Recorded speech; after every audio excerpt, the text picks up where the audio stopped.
सदस्य श्रीमती दीपिका पांडे सिंह जी। अध्यक्ष महोदय, मेरा सवाल लंबे समय से कार्यरत समावेशी शिक्षक और थेरेपिस्ट से संबंधित था। उनके मानदेय बोलिए ना की बढ़ोतरी के लिए वो दर दर की ठोकरें खाने। अध्यक्ष महोदय, जो जवाब हमारे पास आया है बिल्कुल ऐसा ही जवाब विभाग से 2 साल पहले माननीय सदस्य पूर्णिमा नीरज सिंह जी को भी वही जवाब मिला था।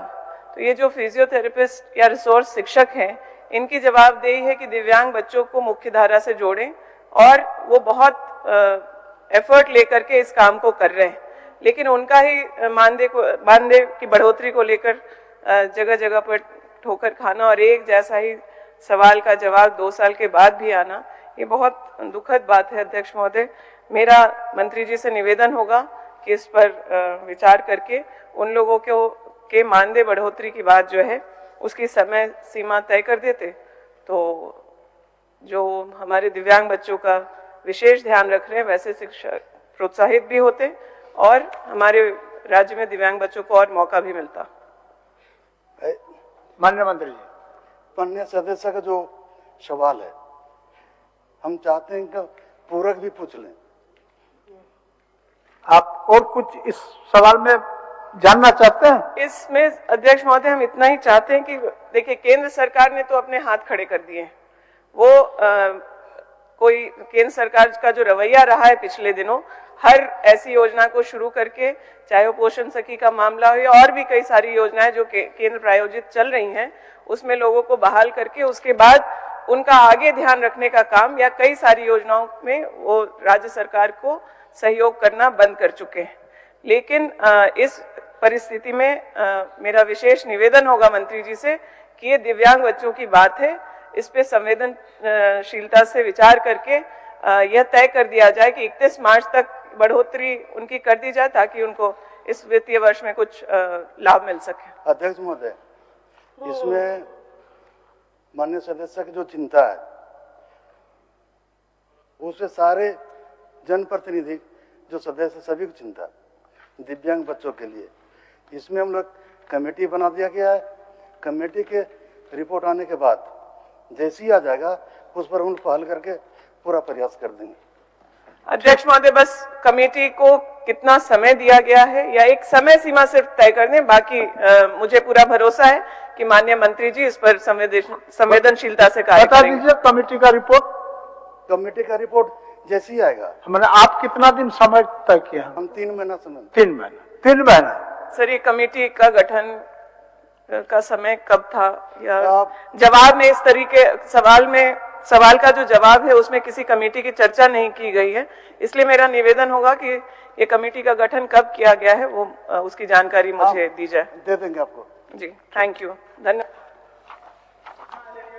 माननीय सदस्य, हाँ, आपका सूचना बोलिए।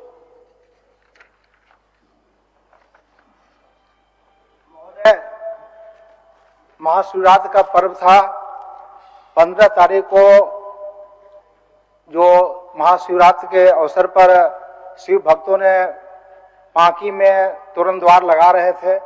इसके बाद समुदाय विशेष के लोगों ने डंडे से मारा वैसे लोगों को जो तोरण द्वार लगा रहे थे, मजदूर और वहाँ के कार्यकर्ता।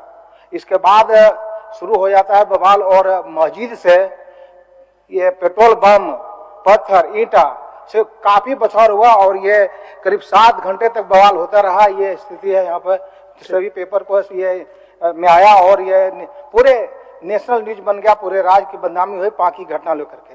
मैं ये सदन से मांग करना चाहता हूँ, आपके माध्यम से सरकार से मांग करना चाहता हूँ कि आखिर मस्जिद के ऊपर पेट्रोल बम और ये पत्थर, ईंटा कैसे आया, इसकी जांच होनी चाहिए और जांच होने के बाद वैसे लोगों पर कार्रवाई होनी चाहिए जो दोषी हैं और भविष्य में इस प्रकार से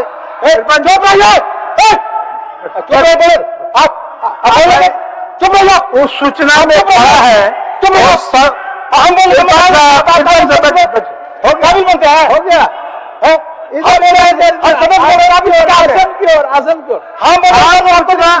आप इरफान साहब आप बैठिए, आप बैठिए महोदय। यहाँ पर संसदीय कार्य मंत्री बैठे हुआ है महोदय उस सरकार के संज्ञान में दे रहा है। महोदय ये गंभीर मामला है, ये गंभीर मामला है कि पवित्र स्थल से पेट्रोल बम चले और पत्थर ईंटा चढ़े और इसकी जांच होनी चाहिए। और वैसे लोगों पर अभी भी ये जो घूम रहे हैं, ये चुड़ियार जाति के विशेष समुदाय के लोग इस प्रकार से करने काम किया है। और जब विशेष समुदाय का जब होता है त्योहार तो वहां पर पूरा रोड को जाम कर दिया जाता है। जाम करने के बाद वहां पर शराब लगाई जाती है और जलसा लगाया जाता है, कोई रोकता तो नहीं। लेकिन जब हिंदुओं का त्योहार होता है तो इस प्रकार 4 क्वेश्चन आपका समय ले लिए, हो गया, आ गया सूचना। माननीय मंत्री जी इसको संज्ञान में ले लीजिए, हो गया, आ गया मंत्री जी संज्ञान।